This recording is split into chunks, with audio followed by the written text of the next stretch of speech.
Morning, welcome to today morning news. ఇటు రాష్ట్రంలో కావచ్చు, అటు దేశంలో కావచ్చు. దేశంలో అయితే నీట్ వివాదం జరుగుతుంది. ఎలక్షన్ వస్తే ప్రజలు ఒకవైపు పరిపాలన మార్పు వస్తుందని చెప్పేసి ప్రజలు అనుకున్నట్లేస్తే, ఒకవైపు రాజకీయ నాయకులు కేంద్రంలో ఉన్న ఒక బీజేపీ ఏదైతే ఎన్డీఏ కూటమి ప్రభుత్వాన్ని ఫామ్ చేసిందో, ఒక అపోజిషన్ ఉన్న ఇండియా కూటమి ర్యాలీలు, నిరసనలు, ధర్నాలు చేస్తున్నారు. అదే రాష్ట్రంలోకి వస్తే ఇదే విషయంపై ఇటు బీఆర్ఎస్ ప్రభుత్వం కావచ్చు, లేకపోతే ప్రతిపక్షాలు కావచ్చు, ఇంకో విషయంపై ర్యాలీలు, ధర్నాలు చేయాల్సి వస్తుంది. ఎందుకు ప్రభుత్వాలు మారిన తర్వాత కూడా ర్యాలీలు, ధర్నాలు ఎందుకు చేయాల్సి వస్తుంది? అసలు సమస్యలు ప్రతిసారి ఎందుకు పరిష్కరించలేకపోతున్నారు అనే విషయాలపై మార్నింగ్ న్యూస్లో మనం మాట్లాడే ప్రయత్నం చేద్దాం. సరే, మనతో పాటు మార్నింగ్ న్యూస్లో కంటి సాయన గారు ఉన్నారు. మార్నింగ్ న్యూస్కి వెళ్ళే ముందు మనం ఈనాడులో ప్రధాన వార్తలు చూసే ప్రయత్నం చేద్దాం. నైపుణ్య అభివృద్ధికి శ్రీకారం. 2324 కోట్లతో 65 ఐటీఐలకు కొత్త రూపు. ఉపాధి గల్ఫ్ దేశాలకు వెళ్ళాలనుకునే వారికి ఇక్కడ శిక్షణ ఇస్తాం. మన చదువులు అవుట్పుట్ సిలబస్గా మారిపోయాయి. ముఖ్యమంత్రి రేవంత్ రెడ్డి 4 అడ్వాన్స్డ్ టెక్నికల్ సెంటర్లకు శంకుస్థాపన. సాంకేతిక నైపుణ్యం, అత్యాధునిక సమాచార సాంకేతిక పరిజ్ఞానాన్ని ఇంటర్ స్థాయిలోనే విద్యార్థులకు అందించాలన్న లక్ష్యంతో రాష్ట్ర వ్యాప్తంగా 65 ఐఐటీలను 2324 కోట్ల నిధులతో అభివృద్ధి చేస్తున్నాం. 10వ తరగతి చదివి ఉపాధి కోసం గల్ఫ్ దేశాలకు వెళ్ళాలనుకునే వారిని ఐటీఐలో చేర్పించుకొని అక్కడ ఏ సంస్థలు, ఏ రంగాల్లో ఉపాధి అవకాశాలు ఉన్నాయో తెలుసుకొని వాటిల్లో శిక్షణ ఇవ్వనున్నాం అని ముఖ్యమంత్రి రేవంత్ రెడ్డి చెప్పారు. రాష్ట్ర వ్యాప్తంగా ఉన్న ఐఐటీలను అధునాతన సాంకేతిక కేంద్రాలుగా, అడ్వాన్స్డ్ టెక్నికల్ సెంటర్స్గా రూపొందిస్తున్న సందర్భంగా మంగళవారం హైదరాబాద్లోని మల్లేపల్లి ఐటీఐలో నిర్వహించిన 4 కేంద్రాల శంకుస్థాపన కార్యక్రమంలో ఆయన ముఖ్య అతిథిగా పాల్గొన్నారు. ఈ సందర్భంగా మాట్లాడుతూ, ఉపాధి కోసం విదేశాలకు వెళ్లే ప్రతి ఒక్కరి బాధ్యత ప్రభుత్వం తీసుకుంటుంది. అక్కడ వారికి ఎలాంటి ఇబ్బందులు ఎదురైనా దౌత్యపరంగా సంప్రదింపులు నిర్వహించి న్యాయం చేస్తుంది. ప్రస్తుతం 10వ తరగతి చదువుకోకుండానే ఉపాధి కోసం ఏజెంట్ల ద్వారా గల్ఫ్ దేశాలకు వెళ్ళి అక్కడ కష్టాలు పడుతున్నారు. ఈ పరిస్థితి భవిష్యత్తులో ఎవరూ ఎదుర్కోకుండా మేము జాగ్రత్తలు తీసుకుంటాం. ప్రస్తుత పోటీ ప్రపంచంలో ఉద్యోగం, ఉపాధి లభించాలంటే పట్టా ఉంటే సరిపోదు, సాంకేతిక నైపుణ్యం ఉండాలి అని చెప్పేసి ముఖ్యమంత్రి రేవంత్ రెడ్డి గారు చేసినటువంటి వాక్యాన్ని మనం స్వాగతించాల్సిందే. మనం ఇక్కడ ఇంకోటి కూడా చూడదు, దీంట్లో ఏదైతే వీళ్ళు మాట్లాడుతున్నారు, విదేశాలకు వెళ్ళే వాళ్ళ కోసం అడ్వాన్స్ టెక్నికల్ సెంటర్స్ ఏర్పాటు చేస్తామంటారు. వాళ్ళకి ఇబ్బందులు కలగకుండా చూసుకుంటామంటారు. కానీ అదే మన తెలంగాణలో కానీ ఇండియాలో ఇట్లాంటి కొత్త సంస్థలు తీసుకొస్తాం, లేకపోతే విదేశాలు ఏదైతే సంస్థలు పెట్టిలో అలాంటి తీసుకొచ్చి ఇక్కడనే ఉపాధి కల్పిస్తామని ఇక్కడ కూడా అంటలేదు. ఎట్లా అంటారు ఒక సీఎంగా ఈ మాటలు ఎలా చూస్తారు? నిజం చెప్పాలనంటే గతానికంటే చూస్తే ఇప్పుడు గతంలో మన తెలంగాణ రాష్ట్రం రాకముందు మన పరిస్థితి ఎలా ఉండేది అంటే అసలు బొగ్గుబాయి, బొంబాయి, దుబాయ్ ఇవే కనబడేవి. అంటే వలసలు ఎక్కువగా ఉండేవి. తెలంగాణ వచ్చిన తర్వాత వలసలు ఆగుతాయేమో అని చెప్పేసి తెలంగాణ ప్రజలు ఎక్స్పెక్ట్ చేశారు.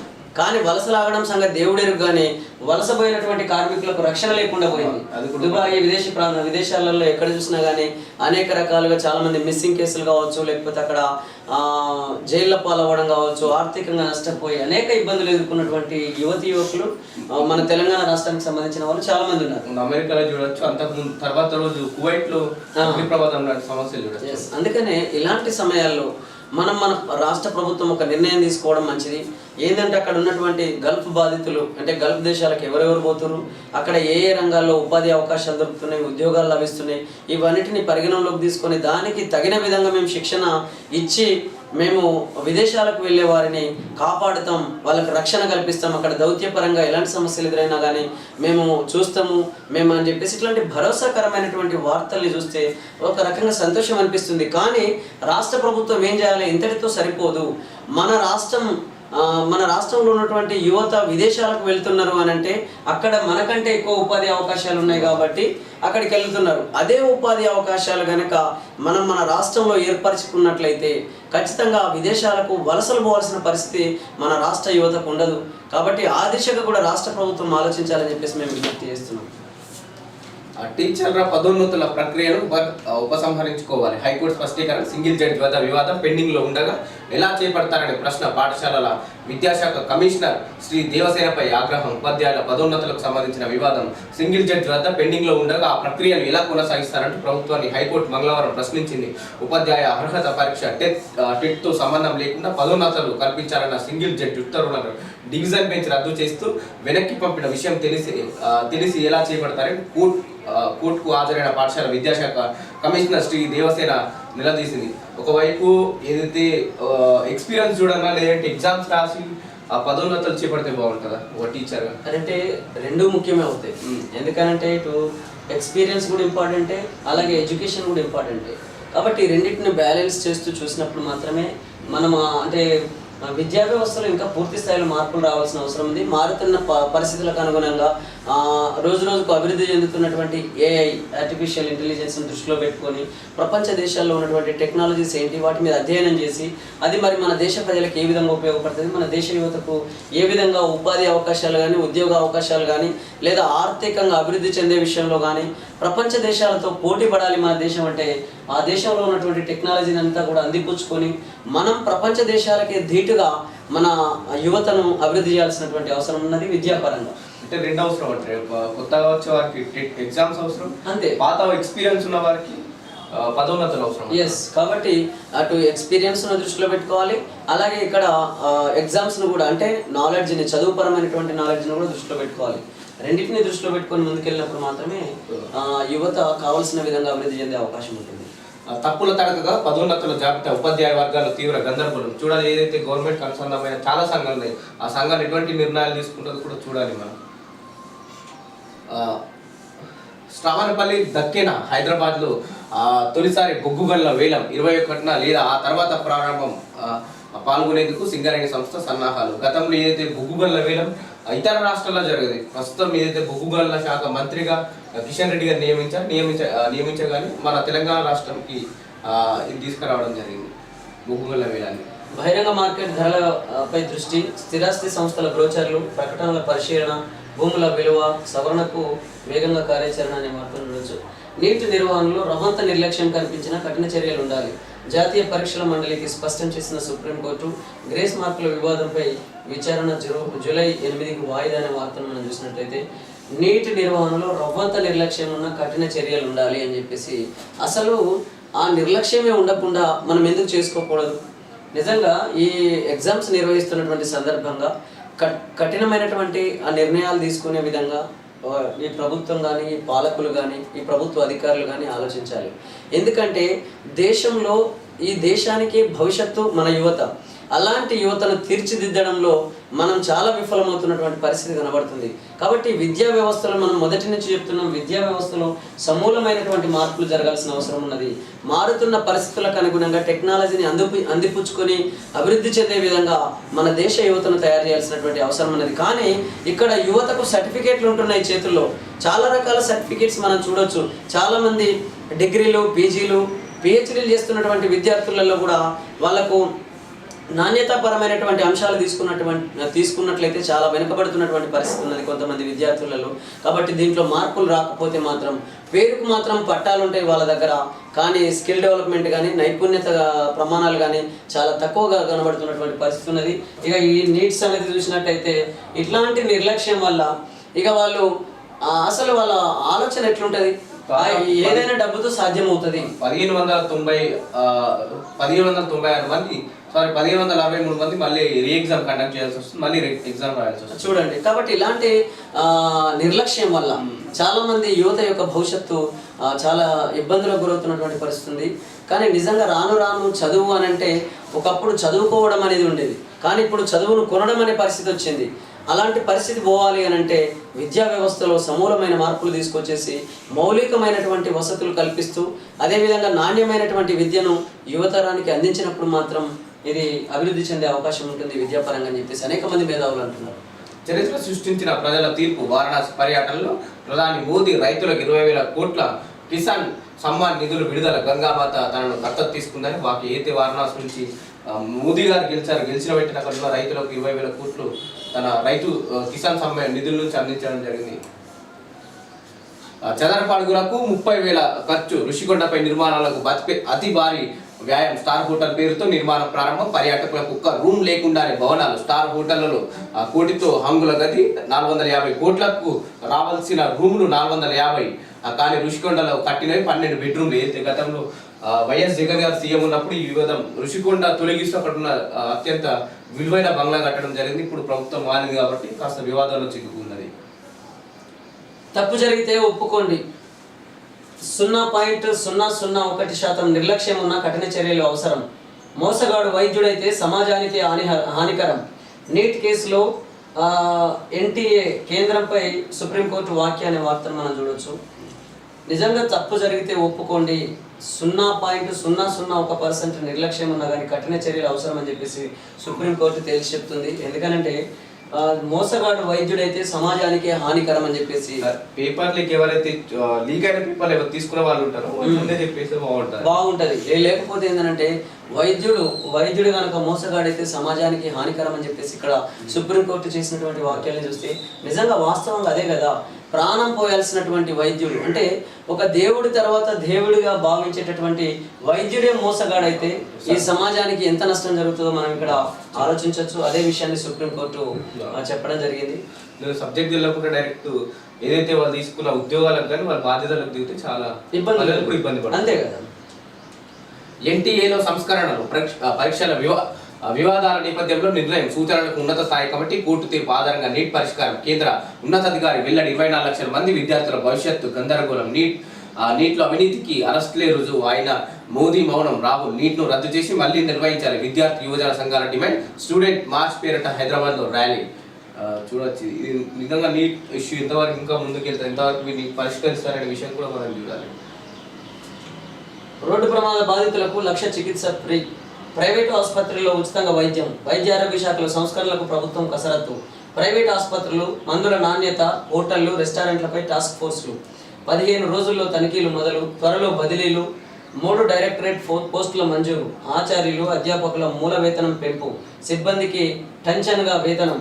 ఫిర్యాదులకు టోల్ ఫ్రీ నెంబరు. వైద్య ఆరోగ్య శాఖ మంత్రి దామోదర రాజనరసింహ గారు చేసినటువంటి వార్తను మనం చూసినట్లయితే కొత్త సంస్కరణలు ఎంతవరకు ముందుకు తీసుకెళ్తారు? అసలు కొత్త సంస్కరణల సంగతి దేవుడికి కానీ ఉన్న సంస్కరణలు కరెక్ట్ గా ప్రజలకు అందిస్తే బాగుంటుంది అనిపిస్తుంది.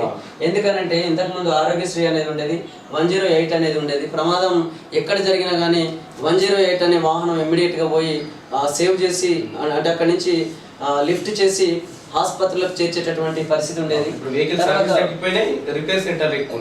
తర్వాత ఇంకోటి ఏంటంటే ఆరోగ్యశ్రీ, వైద్య ఆరోగ్యశ్రీ అనే కార్డు ద్వారా దాదాపు 2 లక్షల వరకు ప్రభుత్వం ఉచితంగా వైద్యం అందించేది. కానీ వీళ్ళు లక్ష చికిత్స ఫ్రీ అని చెప్పేసి అంటున్నారు. కాబట్టి మీరు చెప్పుకునే దాంట్లోనేమో గొప్ప కనబడుతుంది, కానీ చేస్తున్న పనులు చూస్తే మాత్రం పూర్తి స్థాయిలో నా ప్రజలకు ఉచిత నాణ్యమైన వైద్యాన్ని అందించలేని పరిస్థితుల్లో ఈ రాష్ట్ర ప్రభుత్వం ఉన్నట్లే కనబడుతుందని చెప్పేసి అనేక మంది అంటున్న మాటల్ని మనం ఇక్కడ గుర్తు చేస్తున్నాం. అంటే ఇక్కడ చాలా మందికి ఒక డౌట్ ఉంది, అయితే యాక్సిడెంట్ అయిన తర్వాత వైద్యం ఉచితంగా 1 లక్ష ఫ్రీ అంటారు, కానీ మందుల విషయంలో ఏ విధంగా చూస్తారు? ఎందుకంటే మందులు ఫార్మా కంపెనీలు అయితే ఫ్రీ అయితే ఇక్కడ ఇవ్వగా మేము చూడలేము. వైద్య విషయంలో అయితే ఏదైతే ఆరోగ్యశ్రీ కార్డు కావచ్చు, ఇతర కార్డులు కావచ్చు, వాటి వల్ల కాస్త ఉపశమనం లభించింది చాలా వరకు. అదే కానీ ఏది ఏమైనా ఇక్కడ ఉచిత నాణ్యమైన వైద్యం అనేది ఫ్రీగా ప్రజలకు అందించండి, దాంట్లో మందులతో అంతే కదా. మరి ఇప్పుడు మీరు చికిత్స ఫ్రీ అని మందులు కొనుక్కొచ్చుకోవాలంటే మందులు ఎడికెళ్ళి తెచ్చుకుంటారు. కాబట్టి మందులు ఇదనే కాదు, వాళ్ళ ప్రాణాలు అంటే ప్రతి ఒక్క రాష్ట్ర ప్రజలది మనం ప్రాణం నిలబెట్టాల్సినటువంటి బాధ్యత ఈ రాష్ట్ర ప్రభుత్వం మీద ఉన్నది.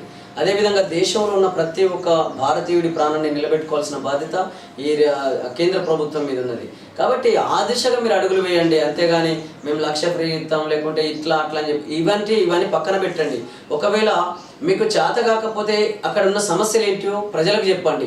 ఇగో ఈ కారణాల వల్ల మేము ఈ ఉచిత వైద్యాన్ని అందించలేకపోతున్నాం అనే విషయాన్ని ప్రజలకు చెప్పండి. కాబట్టి దానికి అనుగుణంగా ప్రజలు నిర్ణయం తీసుకుంటారు, అంతేగాని ఇక్కడ ప్రాణాలు కోల్పోవాలని ఎవరు కోరుకోరు. కాబట్టి వీలైనంత మేరకు ప్రజల ప్రాణాలు కాపాడే విధంగా ఉచిత నాణ్యమైన వైద్యాన్ని పూర్తి స్థాయిలో ప్రజలకు అందించే దిశగా ఈ రాష్ట్ర ప్రభుత్వం కానీ మరియు కేంద్ర ప్రభుత్వం కానీ అడుగులు వేయాలని చెప్పేసి మేము విజ్ఞప్తి చేస్తున్నాం. ఆ రోజుకు 191 కోట్లు అప్పుల వడ్డీ కింద సర్కారు చెల్లిస్తున్న సొమ్ము ఇది. ఈ నెల 17 వరకు తీసుకున్నది 25,118 కోట్లు. అసలు వడ్డీల కింద కట్టింది 38,040 కోట్లు. గత ప్రభుత్వ రుణభారం ఈ సర్కారుపై ఏదైతే గత ప్రభుత్వం చేసిన అప్పులకు కేవలం ఒక్క రోజుకి ఇది లెక్క. వీళ్ళు ఇచ్చిన గ్యారెంటీలకు ఇంకేదో పడుతుందో ఆలోచించాలి. అందుకే రోజుకు 191 కోట్లు అప్పులు అసలు వడ్డీ కింద సర్కారు చెల్లిస్తున్న సొమ్ము ఇది అంటే 191 కోట్ల రూపాయలు ప్రతిరోజు. అంటే నా ప్రజల దగ్గర వీళ్ళు ఎంత పన్నులు వసూలు చేస్తున్నారు, ఏ రూపాయల ట్యాక్సులు వసూలు చేస్తున్నారో ఇవన్నీ మనం గమనించాలి ప్రజలారా. అందుకే అడ్డగోలుగా అప్పు చేస్తుంది రాష్ట్ర ప్రభుత్వం కానీ లేదా కేంద్ర ప్రభుత్వం కానీ అంటే ఆ పన్నుల భారం అనేది ఆ పన్నుల రూపంలో మన మీదనే ఆ భారం పడుతుంది. కాబట్టి ఉచిత పథకాల చుట్టూ ఉరకకుండా నిజంగా ఇక్కడ మన రాష్ట్రం కానీ మన దేశం కానీ ఆర్థికంగా శక్తివంతంగా తయారవ్వాలని అంటే మనకు అర్హులైనటువంటి పేద ప్రజలు వాళ్ళకు ఉచిత పథకాలను ఒకవైపు ఇస్తూనే ఆర్థికంగా శక్తివంతులను తయారు చేసుకునే విధంగా మన కేంద్ర రాష్ట్ర ప్రభుత్వాలు ఆలోచించాలి. అప్పుడు మాత్రమే మనం ఆర్థికంగా శక్తివంతంగా తయారయ్యే అవకాశం ఉంటుంది. ఇవాళ దేశం అనంటే ఏదో కాదు, అది మన కుటుంబం లాంటిదే. రాష్ట్రం అన్నా కూడా అది మన కుటుంబం లాంటిదే. కాబట్టి రాష్ట్రం ఆర్థికంగా నష్టపోయినా కేంద్రం దేశం ఆర్థికంగా నష్టపోయినా దాని భారం మన దేశ ప్రజల మీద మన రాష్ట్ర ప్రజల మీద పడే అవకాశం ఉన్నది. కాబట్టి జ్ఞానవంతులైనటువంటి యువకులందరూ ఆలోచించి ఆ ఉచిత పథకాల మీద ప్రజలకు ఒక రకమైనటువంటి అవగాహన కల్పించాల్సినటువంటి అవసరం ఉన్నది. చాలామంది ప్రజలు కూడా ఉచిత పథకాలు కొన్ని ప్రవేశపెట్టగానే వాళ్ళు మురిసిపోతున్నారు, ఆనందపడుతున్నారు. కానీ వాస్తవంగా దాని వెనకాల జరిగేటటువంటి నష్టాన్ని చాలామందికి తెలియనటువంటి పరిస్థితి ఉన్నది. కాబట్టి ఆ ఉచిత పథకాలు పేరుకే ఉన్నాయి కానీ అందులో కూడా అనేక రకాల స్కాములు జరుగుతున్నటువంటి పరిస్థితి ఉన్నది. కాబట్టి రకరకాల స్కీములు తీసుకొస్తున్నారు, ఆ స్కీములతోని రకరకాల స్కాములు జరుగుతున్నాయి. ఆ స్కాముల ద్వారా ఎవరైతే ఓట్లు వేసుకొని గెలుపొంది వాళ్ళు ప్రజాపాలకులుగా మనకు ముందుకు వచ్చినారో కొంతమంది, అందరూ అని కాదు, అలాగంటే అందులో కొంతమంది నిజాయితీ పరులు లేరంటే ఉన్నారు. అయినప్పటికీ కూడా ఎక్కువ శాతం మంది పెట్టుబడులు పెట్టి రాజకీయాల్లోకి వస్తున్నారు. ధనవంతులు అవుతున్నటువంటి పరిస్థితి చూస్తుంటే ఎక్కువ మంది ప్రజలకు చెందాల్సినటువంటి అర్హులైనటువంటి పేద ప్రజలకు అందాల్సినటువంటి అనేక స్కీముల ద్వారా స్కాములకు పాల్పడి వాళ్ళు అత్యధిక ధనవంతులుగా మారుతున్నటువంటి పరిస్థితి ఉన్నది అని చెప్పేసి అనేక మంది మేధావులు అంటున్నారు. కాబట్టి అది తప్పకుండా అందులో మార్పు జరగాల్సిన అవసరం ఉంది. అర్హులైనటువంటి పేద ప్రజలందరికీ ప్రభుత్వ పథకాలు పూర్తి స్థాయిలో అందాలి. అదేవిధంగా ఆర్థికంగా ప్రజలు శక్తివంతంగా తయారయ్యేటటువంటి పథకాలు తీసుకురండి, కానీ మీరు ఉచిత పథకాల పేర్లతోని ప్రజలను కూడా పక్కదోవ పట్టించొద్దని చెప్పేసి మేము విజ్ఞప్తి చేస్తున్నాం. నకిలీ బంగారంతో మాయం, కస్టమ్స్ స్వాధీనం చేసుకున్న సరుకుకు తక్కువ ధరకేనంటూ మోసం, బుట్టలో వేసుకునేలా డెన్లో చుట్టూ నకిలీ కరెన్సీ కట్టలు, ఆ నోట్లు వచ్చి కొనేవారు డమ్మీలు. ఇదంతా నమ్మి అమాయకులు బలి. తర్వాత ముఠా వ్యక్తి పోలీసు దస్తుల్లో వచ్చి దారి కాచి తనిఖీ, నకిలీ బంగారం స్వాధీనం, పోలీసు లేనని బాధితుల మౌనం. ఓ ముఠా దందా, 4 అరెస్ట్, 51 లక్షల నగదు, 5 కిలోల నకిలీ బంగారం, 6.86 కోట్ల నకిలీ కరెన్సీ స్వాధీనం. బంగారాన్ని తక్కువ ధరకే ఇస్తాం అంటే ఎవరు నమ్ముతారు? ఆ ముఠా మాత్రం ఇట్టే నమ్మిస్తుంది. తమ దగ్గర కస్టమ్స్ అధికారులు సీజ్ చేసిన బంగారం ఉందని అది అతి తక్కువ ధరకే ఇస్తామని మాయ చేస్తుంది. తులాల్లో అసలు బంగారాన్ని తక్కువ ధరకే ఇచ్చి బుట్టలో వేసుకొని ఆ తర్వాత కిలోల్లో నకిలీ బంగారాన్ని అంటగట్టి లక్షల్లో సొమ్ము చేసుకుంటుంది. ఇది ఎట్లా చూసారు? ఎందుకంటే వాళ్ళే అమ్మి వాళ్ళే పోలీసులు వచ్చి వాళ్ళే పెట్టుకోవడం బాధితులు. అంటే దీన్ని అంతా అరికట్టాల్సిన బాధ్యత ఎవరిది? పాలకులది కాదా? ప్రభుత్వ అధికారులది కాదా? మరి ప్రభుత్వ అధికారులు ఏం చేస్తున్నట్టు, పాలకులు ఏం చేస్తున్నట్లు? కాబట్టి ఇలాంటి అక్రమాలు జరుగుతాయి, ఇలాంటి అన్యాయాలు జరుగుతాయి, ప్రజలకు ఇలాంటి మోసాలు జరుగుతాయనే కదా ప్రభుత్వ యంత్రాంగాన్ని ఏర్పాటు చేసుకొని పరిపాలించుకుంటున్నాం. కాబట్టి ఇక్కడ ప్రభుత్వ అధికారుల నిర్లక్ష్యం వల్ల, పాలకుల యొక్క అలసత్వం వల్ల ఇవన్నీ జరగడానికి కారణమవుతుంది. అందుకనే ప్రభుత్వ అధికారులు నిబద్ధతతో డ్యూటీ చేయాల్సిన అవసరం ఉంది. అదేవిధంగా ఒకవేళ డ్యూటీలో నిర్లక్ష్యం వహించినటువంటి ప్రభుత్వ అధికారుల మీద పాలకులు వాళ్ళు గైడెన్స్ ఇస్తూ వాళ్ళని గైడ్ చేస్తూ వాళ్ళ ద్వారా పని చేయించాల్సినటువంటి బాధ్యత ప్రజా పాలకుల మీద ఉన్నది. కాబట్టి ఆ పాలకులు అలాగే ఉన్నారు, ఈ ప్రభుత్వ అధికారులు అలాగే ఉన్నారు. చివరికి ప్రజలు నష్టపోతున్నటువంటి పరిస్థితి మన రాష్ట్రంలో కానీ మన దేశంలో కానీ ఉన్నది. ఇందులో మార్పు రావాల్సిన అవసరం ఉన్నది. వానమ్మ రావమ్మ వర్షాల కోసం రైతన్నల ఎదురుచూపులు. రాష్ట్రంలో బలహీనంగా నైరుతి ఋతుపవనాలు, బంగాళాఖాతంలో అల్పపీడనం ఏర్పడితేనే వానలు. ఇంకేముంది, ఈసారి నైరుతి ఋతుపవనాలు మే 31 నాటికి కేరళ చేరుతాయి. లానినా ప్రభావంతో వానలు ఎక్కువగా పడతాయని ఊహించారు. కానీ సకాలంలో ప్రవేశించిన నైరుతి ఋతుపవనాలు బలంగా విస్తరించకుండా బలహీనపడడంతో రాష్ట్రంలో వర్షాభావ పరిస్థితులు ఏర్పడ్డాయి. గడిచిన 2-3 వారాల్లో దడప కురిసిన వానలతో దుక్కులు సిద్ధం చేసుకున్న రైతులు వర్షాల కోసం ఎదురు చూస్తున్నారు. ఎండ కుక్కపోత కూడా తోడు కావడం తొలకరి పనులకు అవరోధంగా మారింది. బంగాళాఖాతంలో అల్పపీడనం ఏర్పడి ముసురు పడితే తప్ప పంటల సాగు ముందు పడే పరిస్థితి లేదు. వారు ఆందోళన వ్యక్తం చేస్తున్నారు. రాష్ట్ర వ్యాప్తంగా పలు జిల్లాలో ప్రస్తుతానికి లోటు వర్షపాతమే నమోదైంది. మనం 34%, భూపాలపల్లిలో 24%, జగిత్యాలలో 30%, కామారెడ్డి, కరీంనగర్ 14 చొప్పున, ఖమ్మంలో 13%, ఆసిఫాబాద్లో 27% నుంచి 76% ములుగులు, 34 నిజామాబాద్, 30% పెద్దపల్లిలో, 51% వరంగల్, 20% లోటు వర్షపాతం నమోదైంది. దక్షిణ తెలంగాణలోని జోగులాంబ, గద్వాల, నాగర్కర్నూలు, నల్గొండ, నారాయణపేటలో తక్కువ వర్షపాతం నమోదు కావడంతో రైతులు ఇబ్బంది పడుతున్నారని ఒక ఆంధ్రజ్యోతిలో ప్రధానంగా ఒక వార్త చూడొచ్చు. నిజంగా వానమ్మ రావమ్మ ఎట్లొస్తుంది వాన? చెట్లను నరికేసిమి, ప్రకృతిని మొత్తం ధ్వంసం చేసిమి, ఒక కాలుష్యాన్ని విపరీతంగా పెంచుకోబడుతుంది. కాబట్టి ఇట్లా రకరకాల పద్ధతులలో మనము ఆధునికత పేరుతోని న్యాచురాలిటీని దెబ్బతీస్తూ కృత్రిమ వ్యవస్థను మనకు మనమే నిర్మాణం చేసుకుంటూ పోతుంటే ఇంకా ఈ ప్రకృతి ఎక్కడ సంరక్షించబడుతుంది? కాబట్టి అంతిమంగా వర్షాలు సకాలంలో రావాల్సినటువంటి వర్షాలు రాకపోవడానికి కారణం అడవులు అంతరించిపోవడం కాదా, చెట్లను నరికేసుకోవడం కాదా? ఎక్కడికక్కడ మొక్కలు నాటండి, చెట్లను పెంచండి అని చెప్పేసి ఒకవైపు చెప్తూనే మళ్ళీ అవే చెట్లను ఎక్కడికక్కడ అడవులన్నీ అంతరించిపోతున్నటువంటి పరిస్థితి మన తెలంగాణ రాష్ట్రంలో ఉంది, మన దేశవ్యాప్తంగా ఉంది. అలాగే అక్కడక్కడ ప్రపంచవ్యాప్తంగా కూడా పర్యావరణ కాలుష్యం అనేది విపరీతంగా పెరుగుతున్నటువంటి పరిస్థితి ఉంది. దీని కారణంగా ఓజోన్ పొర అనేది దెబ్బతిని అసలు ఎండాకాలమేమో విపరీతంగా ఎండలు మండిపోతున్నటువంటి పరిస్థితి ఉన్నది. వర్షాకాలమేమో వర్షాలు సకాలంలో రాకపోవడం కావచ్చు, వస్తే అతివృష్టి లేకపోతే అనావృష్టి అనే పరిస్థితులలో మన వాతావరణంలో మార్పులు జరుగుతున్న పరిస్థితికి కారణం మనుషులం కాదా, ఈ మానవుడు కాదా? కాబట్టి ఒకసారి ఆలోచించాలి. అందుకనే మనుషులలోనే మార్పు రావాల్సిన అవసరం ఉన్నది, ప్రకృతిని మనం కాపాడుకోవాల్సినటువంటి అవసరం ఉన్నది. కాబట్టి ఆ దిశగా ఎప్పుడైతే మనుషులు ఆలోచిస్తారో, ఇగో ఇట్లా వానమ్మను మనం వేడుకోకుండానే వానమ్మ రావమ్మ అని చెప్పేసి మనం పిలవకుండానే వర్షం వచ్చే అవకాశం ఉంటుంది. కానీ ప్రకృతిని ఎక్కడికక్కడ ధ్వంసం చేస్తూ మళ్ళీ వానమ్మ రావమ్మ అంటే ఎట్లా వస్తుంది? కాబట్టి ఒకసారి ఆ దిశగా ఆలోచించాలని చెప్పేసి మానవాళికి నేను విజ్ఞప్తి చేస్తున్నాను. ఏపీఏజీగా దమ్ములపాటి గవర్నర్కు ప్రతిపాదనలు పంపినటువంటి సిఎస్ ఆయన ఆమోదించగానే ఉత్తర్వులు జారీ. 2014-16 మధ్య ఏఏజీగా దమ్ములపాటి అనంతరం అడ్వకేట్ జనరల్గా నియామకం. ఇక అంబేద్కర్ ఓవర్సీస్ విద్యానిధి ఏపీలో జగనన్న విదేశీ విద్యా దీవెన పేరు మార్పు. చంద్రన్న పెళ్లి కానుకగా వైఎస్ఆర్ కళ్యాణ వస్తు Jagananna Vidya Deevena post matric scholarships YSR Vidyonnathi పథకం ఎన్టీఆర్ విద్యోన్నతిగా ప్రక్షాళన మొదలుపెట్టిన చంద్రబాబు ప్రభుత్వం.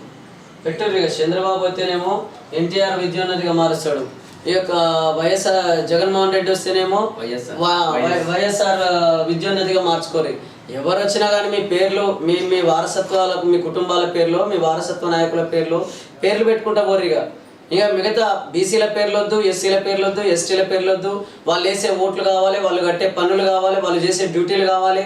కానీ అందులో ఓసీలలో కూడా చాలా మంది ఉన్నారు, చాలా కమ్యూనిటీస్ ఉన్నాయి, వాళ్ళ పేర్లు కూడా వద్దు. అనేక మంది మేధావులు ఉన్నారు ఈ దేశంలో, ప్రజల కోసం నిస్వార్థంగా పనిచేస్తున్నటువంటి అనేక సంస్థలకు సంబంధించిన వాళ్ళు ఉన్నారు. అనేక మంది తమ జీవితాలనే ఈ రాష్ట్రాల కోసం ఈ దేశ ప్రజల కోసం దారబోసినటువంటి ఎంతోమంది త్యాగదనులు ఉన్నటువంటి దేశం మన దేశం. కానీ వాళ్ళ ఒక్క పేర్లు కూడా కనబడవు. రాజకీయ నాయకులుగా కొంత సేవలు అందిస్తే చాలు, తరతరాలుగా వారసత్వంగా వాళ్ళ పేర్లే పెట్టుకుంటూ ప్రభుత్వ పథకాలకు కావచ్చు, లేకపోతే అక్కడక్కడ సెంటర్ల దగ్గర విగ్రహాల రూపంలో కావచ్చు, ఇక వాళ్ళ పేర్లే కంటిన్యూ అవుతున్నటువంటి పరిస్థితి మన దేశంలో ఉన్నది అని చెప్పేసి అనేక మంది మేధావులు మాట్లాడుతున్న మాటల్ని మీ దృష్టికి తీసుకొస్తున్నాం. పాన్ పరేషాన్ భారీ స్కామ్ల పాన్ కార్డుల దుర్వినియోగం, మరణించిన వారి పేరిట లావాదేవీలు, వృద్ధులు రైతులు కార్డు వాడిన వారే టార్గెట్. ఐటీ నోటీసులతో బాధితుల లబోదిబో, దేశవ్యాప్తంగా పలుచోట్ల కేసులు నమోదు. అయితే ట్రాన్సాక్షన్కి సులువుగా ఉండేందుకు పాన్ కార్డు తీసుకొచ్చారు, దానిపైన కూడా స్కామ్ మొదలు పెట్టారు. ఇప్పుడు అంతే కదా, ఇప్పుడు టెక్నాలజీ ఎట్లయిపోయిందనంటే ఎవరైతే దొంగతనం చేయకుండా నష్టం అంటే దాంట్లో మోసాలకు పాల్పడకుండా ఒక వ్యవస్థను నిర్మాణం చేస్తున్నారో దానికి సంబంధించినటువంటి విధంగా ధీటుగా మరొకరు అదే మనిషి కదా. కాబట్టి మనిషి ఏం చేస్తున్నాడు, ఓకే ఇది నిర్మాణం చేసినప్పుడు దీని నుంచి ఏ విధంగా స్కామ్ చేయవచ్చు, ఎట్లా మోసాలకు పాల్పడవచ్చు, మళ్ళీ దాన్ని అధ్యయనం చేస్తున్నటువంటి వాళ్ళు ఆ నాలెడ్జ్ అనేది అక్కడ ఈక్వల్గా కనబడుతుంది.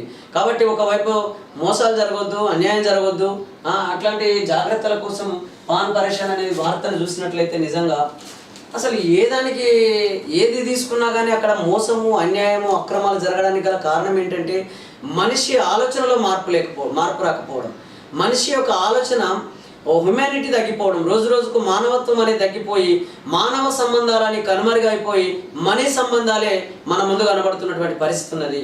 కాబట్టి ఈ పరిస్థితులలో మార్పు రావాల్సిన అవసరం ఉన్నది. కొంతకాలం మనం ఈ భూమి మీద ఉండిపోయేటోళ్ళం, సాటి మనిషిని గౌరవించే పరిస్థితి తగ్గిపోతుంది, తోటి వాళ్ళను ప్రేమించేటటువంటి పరిస్థితి తగ్గిపోతుంది.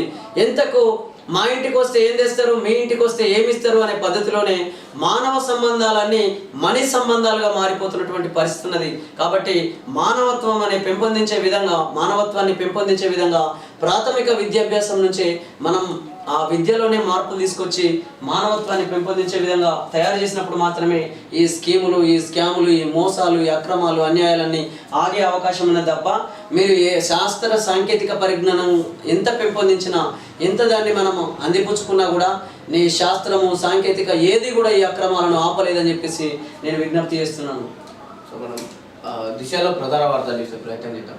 గ్రూప్ 4 అభ్యర్థుల సర్టిఫికేట్ వెరిఫికేషన్ రేపటి నుంచి ఆగస్టు 21 వరకు గైరాజర్ వారికి ఆగస్టు 24 నుంచి మరొచ్చారు. టీజీపీఎస్సీ గ్రూప్ 4 ఉద్యోగులకు షార్ట్ లిస్టులో ఎంపికైన అభ్యర్థుల ధృవపత్రాల పరిశీలనను రేపటి నుంచి ఆగస్టు 21 తేదీ వరకు నిర్వహిస్తున్నట్టు టీజీపీఎస్సీ మంగళవారం ఒక ప్రకటన విడుదల చేసింది. పూర్తి షెడ్యూల్ కమిషన్ అధికారిక వెబ్సైట్లో ఉంచినట్టు తెలిపింది. ఫైనల్గా గ్రూప్ 4 ఉద్యోగాల్లో నియమితులు అవుతున్నారు. పీఎం కిసాన్ నిధులు రిలీజ్ 9.26 కోట్ల మంది రైతుల ఖాతాల్లో 20,000 కోట్ల జమ వారణాసిలో విడుదల చేసిన ప్రధాని మోదీ. 2 లక్షల రుణమాఫీకి రాష్ట్ర ప్రభుత్వం కసరత్తు ముమ్మరం చేయడంతో బీఆర్ఎస్ కు భయం పట్టుకున్నది. ఆగస్టు 15 వరకు రుణమాఫీ అమలైతే రైతులు తమకు దూరం అవుతారని, గ్రౌండ్ ఖాళీ అవుతుందని గులాబీ నేతలు ఆందోళన చెందుతున్నారు. 10 ఏళ్లుగా రైతులే తమను కాపాడారని, ప్రస్తుతం రుణమాఫీతో వాళ్ళు కాంగ్రెస్ కు పాజిటివ్గా మారిపోతారనే టెన్షన్ గులాబీ లీడర్లను వెంటాడుతున్నది. అంటే బీఆర్ఎస్ కు రుణమాఫీ భయం, సర్కారు కసరత్తుతో పార్టీలో గుబులు. 15 ఆగస్టుకు కంప్లీట్ అయితే అన్నదాతలు దూరం. 10 ఏళ్లుగా మనల్ని కాపాడింది రైతులే. జనంలోకి వెళ్లేందుకు అస్త్రమే దొరకదు.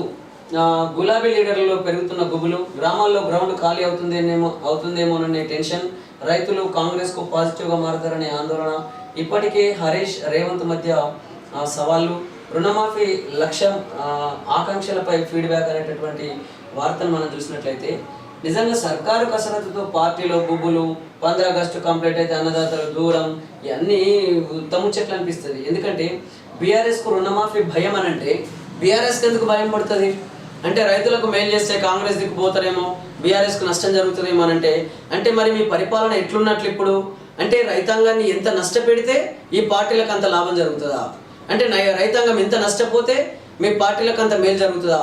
మరి ఇలాంటి పార్టీ సిస్టమ్ మా ప్రజలకు ఎందుకు, మా రైతులకు ఎందుకు?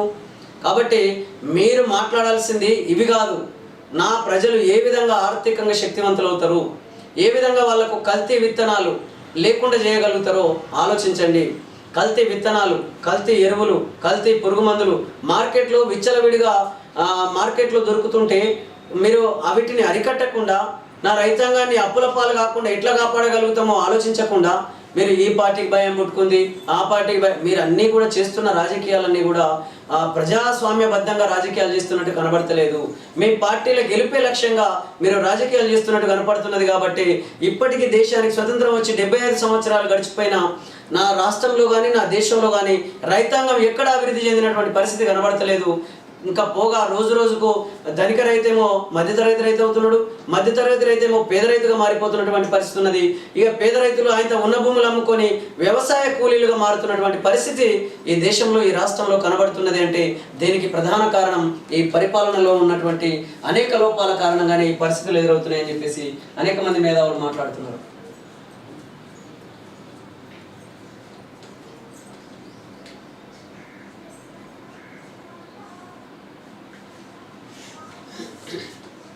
మనం ఈ వార్తను చూసాం. 0.001 నిర్లక్ష్యం ఉన్నా పరిష్కరించాలి. విద్యార్థుల కష్టాన్ని మర్చిపోవద్దు. తప్పు జరిగితే ఒప్పుకోండి, తీసుకునే చర్యలను తెలియజేయండి. నేషనల్ టెస్టింగ్ ఏజెన్సీకి సుప్రీం చొరకలు. ఎన్టీఏతో పాటు కేంద్రానికి నోటీసులు. వచ్చే నెల 8కి తదుపరి విచారణ వాయిదా అనే వార్తను మనం చూడొచ్చు. నీట్ రద్దు చేయాల్సింది. హైదరాబాద్లో విద్యార్థి సంఘాల మార్చ్ లీకేజ్ పై సిట్టింగ్ జడ్జితో విచారణకు డిమాండ్. స్టూడెంట్స్కు మోడీ క్షమాపణ చెప్పాలి. ఎమ్మెల్సీ బంద్మూరి వెంకట్ బీఆర్ఎస్పీ ఆధ్వర్యంలో రాజ్భవన్ ముట్టడి. నిజంగా ఈ ఒక్క విషయాన్ని మనం ఇక్కడ గమనించి, ఇక్కడ ఏదైతే నీట్ రాయాల్సిన విద్యార్థుల కన్నా వాళ్ళ పేరెంట్స్ కన్నా పార్టీల యువ నాయకులు ఎక్కువ ఉంటారు. అంటే కారణం ఏంటి ఇక్కడ? ఇంకొకటి, అసలు ఈ పార్టీల జెండాలని పక్కన పెట్టి మీరు విద్యార్థుల కోసం పోరాటం చేయండి చూద్దాం. ఇది ఎన్ఎస్యుఐ సంబంధించి. కాబట్టి ఇక్కడ మీరు ఏం చేస్తున్నారనంటే ఏ సమస్య అంటే మీరు చేస్తున్నది మంచిదే, మేము చెడని చెప్తలేము.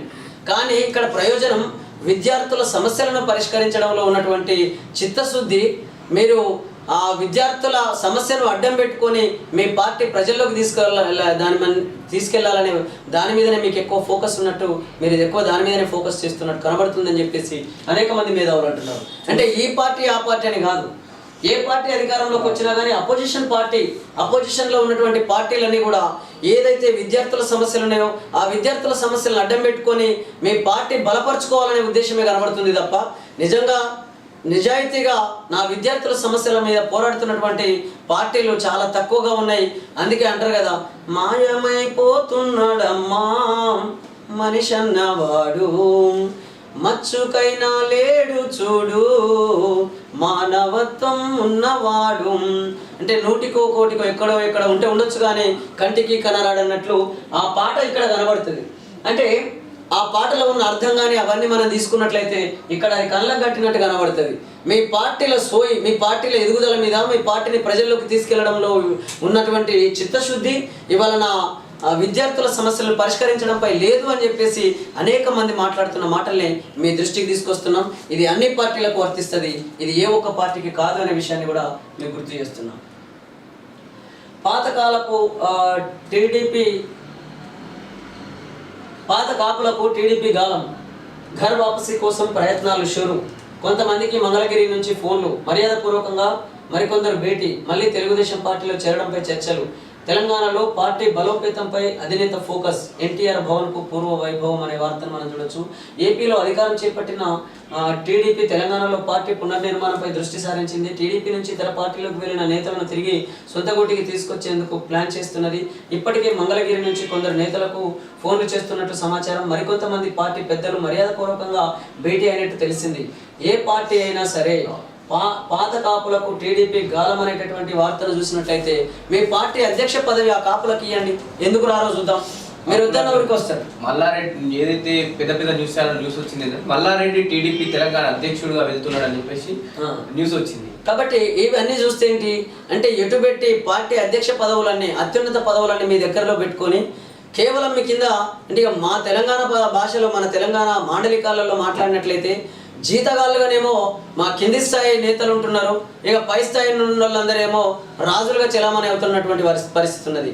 ఈ పార్టీలలో ధన రాజకీయాలు జరుగుతున్నాయి, ఈ పార్టీలలో కుల రాజకీయాలు జరుగుతున్నాయి, కుటుంబ రాజకీయాలు జరుగుతున్నాయి, వారసత్వ రాజకీయాలు జరుగుతున్నాయి. మరి ఇలాంటి ఈ వారసత్వ రాజకీయాల మధ్య, ఈ కుటుంబ రాజకీయాల మధ్య, ఈ ధన రాజకీయాల మధ్య ఇక ఈ ప్రజలకు న్యాయం జరగాలంటే ఎట్లా జరుగుతుందో అర్థం చేసుకోవాలి. కాబట్టి ఇందులో మార్పులు రావాల్సిన అవసరం ఉన్నది. ఇవాళ పలానా పార్టీ అని అంటే పలానా కుటుంబంది, వాళ్ళ నాయకత్వం కనుసన్నల్లో ఆ పార్టీ నడుస్తుందని చెప్పేసి చెప్పకనే చెప్తున్నారు నా ప్రజలు. మరి వాళ్ళ ఈ కుటుంబ రాజకీయాలు కావాలన్నా మన రాష్ట్రానికి, మన దేశానికి, మన రాష్ట్రాలకు. కాబట్టి ఈ కుటుంబ రాజకీయాలు పోవాలి, ఈ వారసత్వ రాజకీయాలు పోవాలి, ఈ ధన రాజకీయాలు పోవాలి. నిజంగా ప్రజాస్వామ్యబద్ధంగా ప్రజలకు పరిపాలన అందినప్పుడు మాత్రమే ప్రజల సమస్యలన్నీ పూర్తి స్థాయిలో పరిష్కరించబడతాయని చెప్పేసి అనేక మంది మేధావులు మాట్లాడుతున్నారు. తిరస్కరణే పరిష్కారం, పెండింగ్ అప్లికేషన్ సంఖ్య తగ్గిస్తున్న ఆఫీసర్లు రిజెక్ట్ చేస్తూ డాష్ బోర్డు క్లియర్ చేస్తున్న వైనం, ధరణి బాధితులకు లభించని సొల్యూషన్. ధరణి పెండింగ్ దరఖాస్తుల పట్ల సీఎం రేవంత్ రెడ్డి, మంత్రి పొంగులేటి శ్రీనివాసరెడ్డి సీరియస్ అయ్యారు. దీంతో 10 రోజుల్లోనే అన్నింటినీ క్లియర్ చేయాలని శాంతి కుమారి ఆదేశించారు.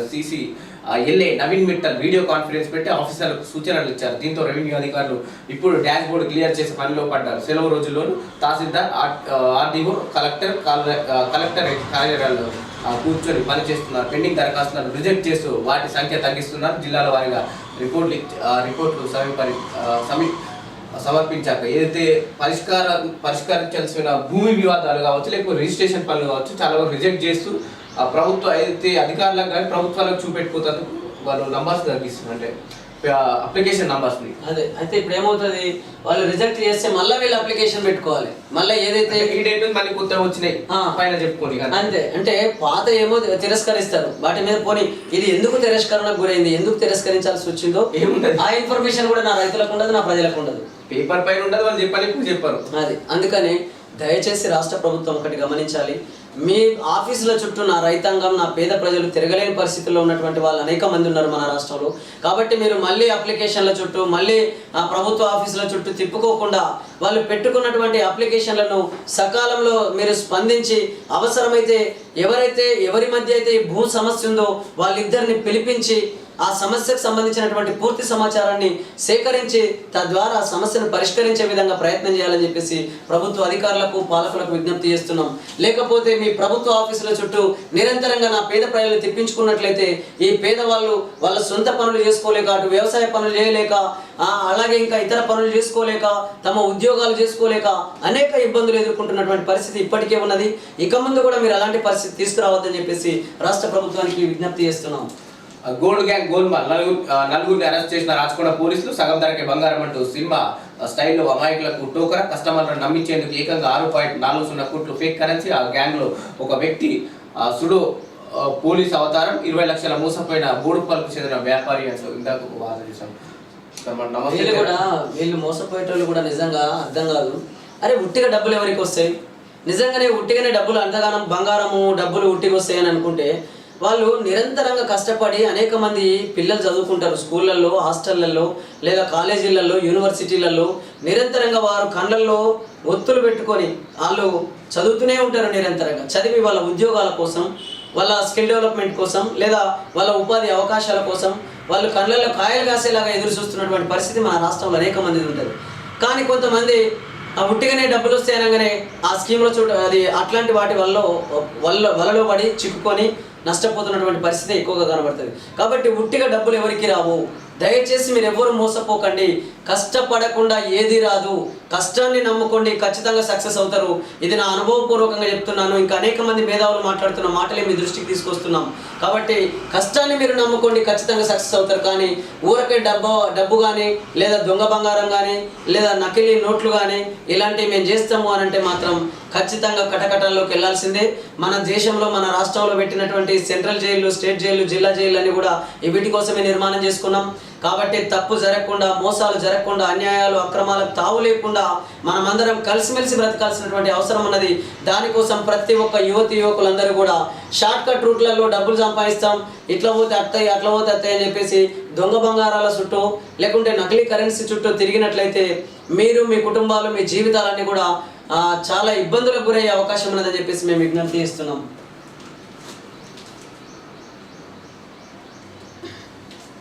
బీరుబోయిన మంత్రి గారు, కొత్త లిక్కర్ బాన్లపై జూపల్లి అగ్రహం, సమగ్ర విచారణకు ఆదేశం. ఎక్సైజ్ మంత్రినైనా నాకు తెలియకుండా అనుమతుల? ఈ వ్యవహారం వెనుక ఉన్న వ్యక్తి ఎవరు, శక్తి ఎవరు? నన్ను బదనాం చేశారు, నా క్రెడిబిలిటీ గంగపాల అయింది. ఏ నిబంధనల ప్రకారం మీరు నిర్ణయం తీసుకున్నారు? అసలు దీనికి అంతటికే కారణం ఎవరో నిగ్గు తేల్చాల్సిందే. హైదరాబాద్లో 2 పబ్బులకు అనుమతి ఇచ్చింది ఎవరు?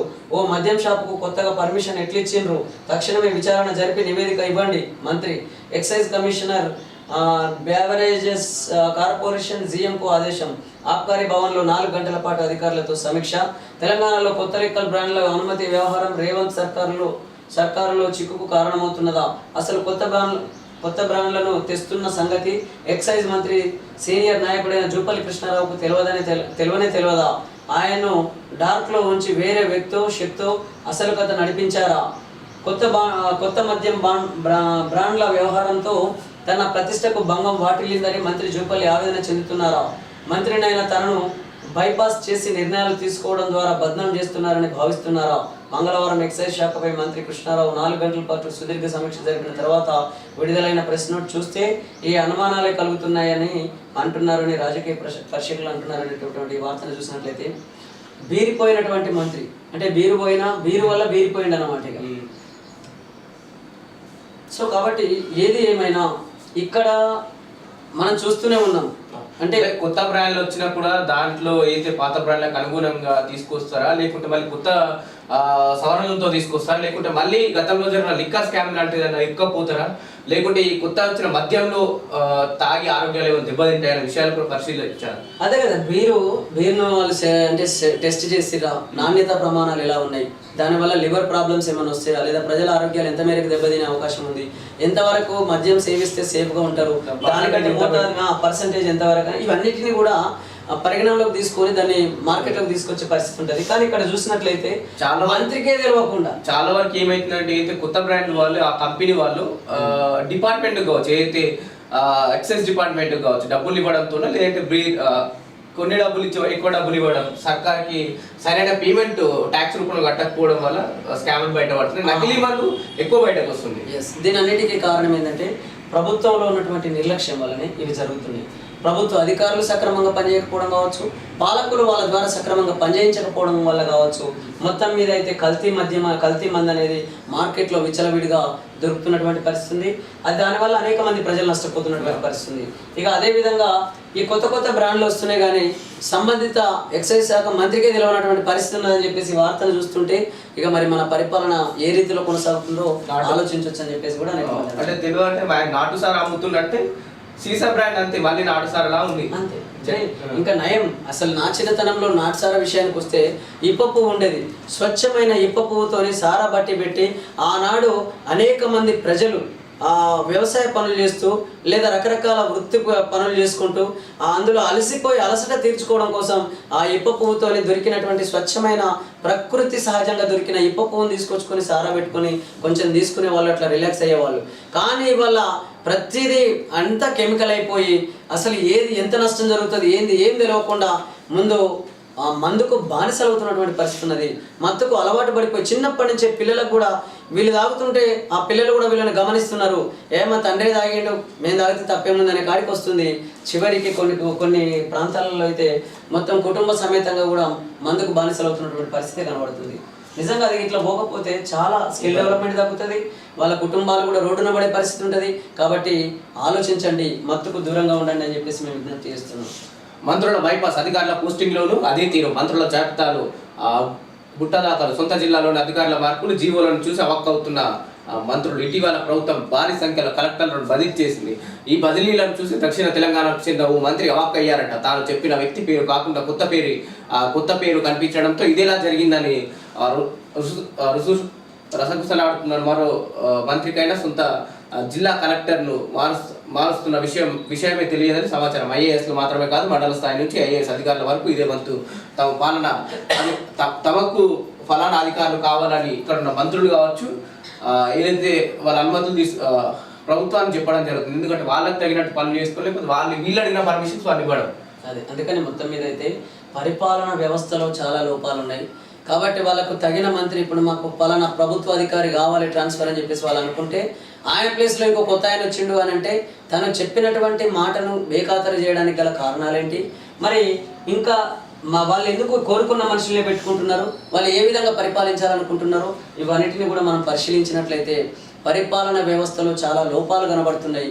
ఇక్కడ ధన రాజకీయాలు జరుగుతున్నంత కాలం వాళ్ళ ధనమే లక్ష్యంగా పనులు చేస్తున్నటువంటి పరిస్థితి ఉన్నది తప్ప నా ప్రజాస్వామ్యబద్ధంగా ప్రజలకు పరిపాలించాలి అనే ఆలోచన కనుమరుగవుతున్నటువంటి పరిస్థితి ఉన్నదని చెప్పేసి కూడా కొంతమంది మేధావులు మాట్లాడిన మాటల్ని మీ దృష్టికి తీసుకొస్తున్నాం. ఆ కోతలపై ప్రశ్నిస్తే బెదిరింపులు, ఇదే ప్రభుత్వం అని ఎక్స్లో మహిళా ఆగ్రహం. ఇంటికి వచ్చి మరి బెదిరించారని అసహనం. ట్వీట్ డిలీట్ చేయాలని బాధితురాలి ఇంటి దగ్గర కరెంట్ సిబ్బంది బైఠాయింపు, సిబ్బంది తీరుపై మళ్ళీ బాధితురాలి ట్వీట్. మద్దతుగా నిలిచిన మహిళా జర్నలిస్ట్ రేవతి పోలీసుల జోక్యంపై మండిపడుతూ పోస్ట్. విద్యుత్ శాఖ తీరుపై కేటీఆర్ ఆగ్రహం. ఏదైతే సోషల్ మీడియా ఉన్నది వాళ్ళకు స్వేచ్ఛ తెలుపుకోనికి వాళ్ళ మాటలు, దాన్ని కూడా వీళ్ళు పోలీసులు కావచ్చు కానీ అక్కడ ఉన్న సిబ్బంది దాన్ని కట్టుదిట్టం చేయడం జరుగుతుంది. ఏదైతే నార్త్ కొరియాలో జరిగినట్టు విషయాలు అక్కడక్కడ మనం చూస్తున్నాం సోషల్ మీడియా పైన నిబంధనలు. అయితే నిజం చెప్పాలనంటే గతంలో అసలు ఏ సమాచారమైనా పూర్తి స్థాయిలో ప్రజలకు తెలిసేది కాదు. కానీ ఇప్పుడు ఆ పరిస్థితి పోయింది. సెల్ ఫోన్ ఉన్న ప్రతి చోట మీడియా ఉన్నట్లే. కాబట్టి సెల్ ఫోన్లో వీడియో తీస్తున్నారు, అది పోస్టులు అంటే యూట్యూబ్లో కానీ సోషల్ మీడియాలలో షేర్లు చేస్తూ ఆ సమాచారాన్ని మొత్తం పబ్లిసిటీ చేస్తున్నటువంటి పరిస్థితి ఉంది. కాబట్టి మీరు ఒళ్ళు దగ్గర పెట్టుకొని పరిపాలించాల్సినటువంటి అవసరం ఉన్నది. ఈ ప్రభుత్వ అధికారులు కూడా ఒళ్ళు దగ్గర పెట్టుకొని పనిచేయాల్సినటువంటి అవసరం ఉన్నది. ఇంతకు ముందులాగా మా ఇష్టం వచ్చినట్టు పరిపాలిస్తాం, మేము ఇష్టం వచ్చినట్టు నిర్లక్ష్యం చేస్తామనంటే కుదిరే పరిస్థితి లేదు. కాబట్టి చేతనైతే ఉద్యోగాలు సక్రమంగా చేయండి, చేత కాకపోతే వైదొలగండి. అనేక మంది నిరుద్యోగులు, అనేక మంది చదువుకున్నటువంటి బిడ్డలకు ఉద్యోగాలు లేక, ఉపాధి అవకాశాలు లేక చాలా మంది ఇబ్బందులు పడుతున్నటువంటి పరిస్థితి మన రాష్ట్రంలో ఉన్నది, అదేవిధంగా మన దేశంలో కూడా ఉన్నది. కాబట్టి మీకు చేతనైతే ఉద్యోగాలను మీరు కరెక్ట్గా చేయండి, లేకపోతే పక్కకు వైదొలగండి. మిగతా వాళ్ళు వచ్చి ఆ ప్లేస్లో మీ ఉద్యోగ ధర్మాన్ని ఖచ్చితంగా నిర్వర్తించే అవకాశం ఉంటుంది. కాబట్టి మీరు ఇలాంటి నిర్లక్ష్యం చేస్తున్నటువంటి వాళ్ళ వల్ల అనేక మంది ప్రజలు నష్టపోతున్నటువంటి పరిస్థితి ఉన్నదని చెప్పేసి అనేక మంది అంటున్నారు. లీకులు బొక్కులు, ఈఆర్సీ ఆమోదం నిజం. ఈఆర్సీ అనుమతితోనే విద్యుత్ కొనుగోలు అయినా లేదంటూ ప్రభుత్వ వర్గాల ప్రచారం. 2015లో టీడీపీ నేతగా ఈఆర్సీకి రేవంత్ లేఖ అనేటటువంటి వార్తను మనం చూడొచ్చు. మొత్తం మీద అయితే ఈ పార్టీ మీద ఆ పార్టీ మనుషులు, ఆ పార్టీ మీద ఈ పార్టీ వాళ్ళు, ఇక మొత్తం మీద అయితే ఇట్లాంటి విమర్శల్ని మనం ప్రతిరోజు చూస్తూనే ఉన్నాం. కానీ అనేక మంది ప్రజలు ఆడ రైతాంగం అయితే ఒకవైపు వర్షాలు లేక ఆ కాస్త కూస్త పడ్డ వర్షాలకు ఆరుతడి పంటలు వేసుకుందామనంటే అక్కడ సరైన సమయంలో విత్తనాలు లేక ఎరువులు లేక అనేక ఇబ్బందులు పడుతున్నటువంటి పరిస్థితి ఉంది. అలాంటి వార్తలు వస్తే బాగుంటుందని చెప్పేసి అనేక మంది అంటున్నారు. కాబట్టి ఈ పత్రికలన్నీ కూడా ప్రజల సమస్యలు కేంద్రంగా మీరు ప్రచురించినట్లయితే అటు ప్రభుత్వం దృష్టికి ఇటు ప్రజల దృష్టికి వెళ్ళే అవకాశం ఉంటుంది. కాబట్టి ఈ స్కీముల పేర్లతో జరిగిన స్కామ్లను మొత్తం మీద వీటి మధ్యనే ప్రజల యొక్క ఆలోచనను తిప్పినట్లయితే అనేక మంది ప్రజలు ఇప్పటికే ఇబ్బందులు పడుతున్నారు. ఆ ఇబ్బందులను కూడా మీరు ప్రజల దృష్టికి అటు ప్రభుత్వం దృష్టికి తీసుకురావాలని చెప్పేసి పత్రిక యాజమాన్యాలకు విజ్ఞప్తి చేస్తున్నాం. అవినీతి జరిగిందని చెప్పలేని మీడియాతో విద్యుత్ జేఏసీ నేత రఘు జస్టిస్ నరసింహారెడ్డి కమిషన్ ముందు విచారణకు హాజరైన ప్రొఫెసర్ కోదండరాం 7,000 కోట్ల కొనుగోలు 6,000 కోట్ల నష్టమా ఛత్తీస్గఢ్ విద్యుత్తో లాభమే జరిగింది, కావాలంటే అధికారులతో సహా నిరూపిస్తా, కేసీఆర్ పై బురద జల్లే కుట్ర ఇదంతా, కోమటిరెడ్డికి పౌరుషం ఉంటే యాదాద్రి ప్లాంట్ ప్రారంభోత్సవానికి వెళ్ళదు, మాజీ మంత్రి జగదీష్ రెడ్డి సవాలును వార్త.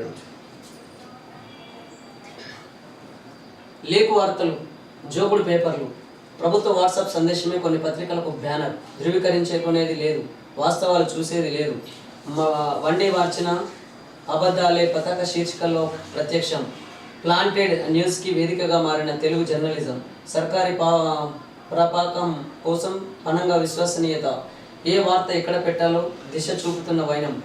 నమస్తే తెలంగాణ వార్తేసుడు నమసక్యం, ఎందుకంటే నేను దొంగ అని చెప్పి వాళ్ళ పేపర్లో వేసుకున్నది. అంటే ఏది ఏమైనా పత్రికలన్నీ కూడా ప్రజాస్వామ్యబద్ధంగా ప్రజల సమస్యల కేంద్రంగా ఇవి ప్రచురణ జరిగితే బాగుంటుంది. కానీ కొన్ని పార్టీలకు కరపత్రాలుగా పనిచేస్తున్న విషయాలు కూడా తెలుస్తుంది. ఎందుకంటే కొన్ని పేపర్లు చూడొచ్చు కేవలం పార్టీ కోసం పనిచేస్తున్నాయి, అట్లా కనబడుతుంది. కాబట్టి ఆంధ్రజ్యోతి కావచ్చు, లేకపోతే నమస్తే తెలంగాణ కావచ్చు, కొన్ని వాళ్ళకి ఇంకా డిజిటల్ న్యూస్ కూడా కావచ్చు. ఇప్పుడు ఈ మధ్య అంటే మనము ఏ పత్రికను అని చెప్పలేము, ఎందుకంటే అందులో కూడా ఇప్పుడు నమస్తే తెలంగాణ కానీ లేదా ఈనాడు కానీ మిగతా పత్రికలు చాలా ఉన్నాయి. పత్రికలు ఈ పత్రికలలో కూడా చాలా మంచి న్యూస్ వస్తున్నది, కాదంటలేము. కానీ ఇంకా అనేక పత్రికలు ఉన్నాయి, నమస్తే తెలంగాణ కావచ్చు, లేకపోతే దిశ పేపర్ కావచ్చు, ఇక 1, 2 అని కాదు, ఇంకా చాలా పత్రికలు వస్తున్నాయి. చాలా పత్రికలు ఉన్నప్పటికీ కూడా మీరు గమనించినట్లయితే కొన్ని పత్రికలుగా వాటి పేర్లు చెప్పడం ఎందుకు, కానీ ఆ ప్రజలకే తెలుసు, అలాగే ఆ పార్టీ నేతలకు కూడా తెలుసు. కానీ ఆ పత్రికలన్నీ కూడా ఆ పార్టీలకు అనుబంధంగా పనిచేస్తున్నటువంటి పరిస్థితి, కొన్ని పత్రికల తీరున్నదనే విమర్శలు అయితే వస్తున్నాయి. కాబట్టి అలాంటి విమర్శలు లేకుండా ఆ పత్రికలు తదనుగుణంగా జాగ్రత్తలు తీసుకొని ప్రజాస్వామ్యబద్ధంగా ప్రజలకు సమాచారాన్ని అందించినట్లయితే ఆ పత్రికల మీద గౌరవం పెరుగుతుంది, ఆ పత్రికల మీద విశ్వసనీయత పెరిగి ఆ పత్రికలు కూడా ఎక్కువ సేల్ అయ్యే అవకాశం ఉంటుంది. కాబట్టి ఆ దిశగా యాజమాన్యాలు ముందుకెళ్లాలని చెప్పేసి మేము విజ్ఞప్తి చేస్తున్నాం. కర్ణాటకలో బస్సు ఛార్జీల మూత, రవాణా అధికారులతో చర్చిస్తున్న సీఎం సిద్ధరామయ్య. బస్సు ఛార్జీలు పెంచి చాలా కాలమైందంటూ వాక్య పెట్రోల్ డీజిల్ పై సేల్స్ ట్యాక్స్ పెంపులకు సమర్థన. టీచర్ల ప్రమోషన్లు కోర్టు ధిక్కారమే, వెంటనే వెనక్కి తీసుకోవాలన్న హైకోర్టు ధర్మాసనం. పాఠశాల విద్యాశాఖ తీర్పుపై ఆగ్రహం. అతిథి గృహం క్యాంప్ ఆఫీసర్ SCRHRDలో వేగంగా నిర్మాణం, 7 కోట్ల మంజూరు చేసిన ప్రభుత్వం. దరఖాస్తు చేస్తే arrest. Khammam BRS corporate Karnataka సంఖ్యలో 59 జీవో కింద భూమి రెగ్యులరైజేషన్కు దరఖాస్తు పొజిషన్లో లేడని తిరస్కరణ. అధికారులు దరఖాస్తు ఎందుకు చేశారంటూ అదుపులోకి BRS ఆందోళన. కోర్టు జోక్యంతో విడుదల. ఏదైతే ప్రభుత్వాలు ఉన్నాయి ప్రతిపక్షాల వాళ్ళే కష్టంగా వాళ్ళ పనులకు ఇబ్బందులు అడగడం మనం ముందటి నుంచే చేస్తున్నాం. ఇప్పుడు కూడా వార్తలు కూడా అలాగే ఉన్నాయి. నిజమే. ఇప్పుడు ఈ ఒక భూ సమస్యనే కాదు, ఏ సమస్య తీసుకున్నా కూడా ఈ పార్టీల ద్వారా ఏర్పడుతున్నటువంటి పరిపాలన ఇది. కాబట్టి పార్టీలు ఎందుకు పెట్టుకుంటున్నారు, మేము పరిపాలించాలి అనే ఆలోచనతోనే వాళ్ళు పార్టీలు పెట్టుకుంటున్నారు. ఈ పార్టీలను గెలిపించడంలో, వాళ్ళు పార్టీలను గెలిపించుకోవడంలో ఇక్కడ ధన రాజకీయాలు జరుగుతున్నాయి, అదేవిధంగా కుల రాజకీయాలు జరుగుతున్నాయి. కాబట్టి ఇవి ఇంకొక అడుగు ముందుకేసి కొన్ని పార్టీలు అయితే మత రాజకీయాలను కూడా చేస్తున్నాయి. కాబట్టి ఇట్లా కుల రాజకీయాలు, మత రాజకీయాలు, ధన రాజకీయాలు, ఈ వారసత్వ రాజకీయాలు ఇవన్నిటి జరుగుతుంటే ఇక నా ప్రజలకు భూ సమస్యలు పరిష్కరించడం ఎట్లా, లేదా ఉద్యోగ అవకాశాలు ఎట్లా లభిస్తాయి, ఉపాధి అవకాశాలు ఎట్లా లభిస్తాయి, అదేవిధంగా ఆర్థికంగా నా ప్రజలు ఎట్లా శక్తివంతులయ్యే అవకాశం ఉన్నది. ఇవాళ ఇట్లా పెట్టుకొని వస్తారు. ఇట్లా పెట్టుకొని వస్తే దీని అర్థం ఏమంటారు అంటే వి ఫర్ విక్టరీ అంటారు. కానీ వాళ్ళ ఇంటర్నల్ మీనింగ్ ఏం చెప్తున్నారు? అయితే మీరన్నుడు లేకుంటే మేమని ఉంటాం, అయితే లేదా మీరన్నా గెలువురు లేకుంటే మేమన్నా గెలుస్తాం, ఇక మధ్యలో ఉన్న లెటర్న పోని అంటే దీనివల్ల ఏమవుతుందంటే అన్న ఒక పార్టీలో ఉంటున్నాడు, తమ్ముడు ఒక పార్టీలో ఉంటున్నాడు. ఏ పార్టీ గెలిచినా వాళ్ళ పనులు సక్సెస్ అవుతున్నాయి. కానీ నా ప్రజల బతుకులు, నా ప్రజల సమస్యలు మాత్రం ఎక్కడ వేసిన గొంగడి అక్కడే అన్నట్లు పరిష్కారానికి దూరంగా ఉంటున్నటువంటి పరిస్థితి నా ప్రజలది. కాబట్టి ఇక్కడ ప్రజాస్వామ్యబద్ధంగా పరిపాలన వచ్చే విధంగా మనం ఎందుకు ప్రయత్నం చేయకూడదు? అందుకే పార్టీ స్వామ్యమా ఇది ప్రజాస్వామ్యమా మనం ఒకసారి అధ్యయనం చేయాల్సినటువంటి అవసరం ఉన్నది. కాబట్టి ప్రజల ఓటు ద్వారా ఒకవైపు పాలకులను ఎన్నుకుంటున్నటువంటి పరిస్థితి ఉంది, కానీ మరొక వైపు పార్టీ బీఫామ్ ద్వారా అదే పాలకులను సెలెక్ట్ చేస్తున్నటువంటి పరిస్థితి ఉన్నది మన ఎన్నికల వ్యవస్థలో. కాబట్టి ఇక్కడ సెలక్షన్ ఏమో పార్టీ చేస్తుంది, ఎలక్షన్ ఏమో ప్రజలు చేసుకుంటున్నారు. కాబట్టి ప్రజల ఓటు ఏమో సెకండ్ అవుతున్నట్టు కనబడుతుంది, పార్టీ బీఫామ్ ఏమో ఫస్ట్ ప్రయారిటీ ఉన్నట్టు కనబడుతున్నది అని చెప్పేసి అనేక మంది మేధావులు అంటున్నారు. అందుకేనేమో ఇవాళ ఈ పార్టీ మీద ఆ పార్టీ విమర్శిస్తుంది, ఆ పార్టీని ఈ పార్టీ విమర్శిస్తుంది. అంతిమంగా వాళ్ళు చేసిన తప్పులన్నింటినీ బయట పెడుతున్నప్పటికీ ప్రజలు దిక్కుతోచని పరిస్థితులలో మళ్ళీ ఏదో ఒక పార్టీకి ఓటేసుకొని గెలిపించుకునే పరిస్థితి ఉన్నది తప్ప మరొక అవకాశం లేదని చెప్పేసి కూడా అనేక మంది మేధావులు అంటున్నారు. కాబట్టి ఈ దిశగా రాబోయే రోజులలో అనేక మంది యువకులు, చదువుకున్నటువంటి మేధావులు మీరందరూ అధ్యయనం చేసి ఈ పార్టీ స్వామ్యాన్ని పోయి ప్రజాస్వామ్యాన్ని మనం ఏర్పాటు చేసుకొని కనుక పరిపాలించుకున్నట్లయితే ప్రతి ఒక్క సమస్యను పరిష్కరించుకుంటూ మన దేశాన్ని ప్రపంచ దేశాలకు ఒక ఆదర్శవంతమైన దేశంగా తయారు చేసుకోవచ్చు, మన దేశ ప్రజల్ని మనం రక్షించుకోవచ్చు అని చెప్పేసి అనేక మంది మేధావులు అంటున్నారు. కాబట్టి ఒకసారి మీరు కూడా అందరూ అధ్యయనం చేయాలని చెప్పేసి మేము మనస్ఫూర్తిగా మీకు విజ్ఞప్తి చేస్తున్నాం. ఇవి ఈ రోజు ఉన్నటువంటి మార్నింగ్ న్యూస్ అప్డేట్స్. చూస్తూ ఉండండి ఎస్టుడే న్యూస్ తెలుగు.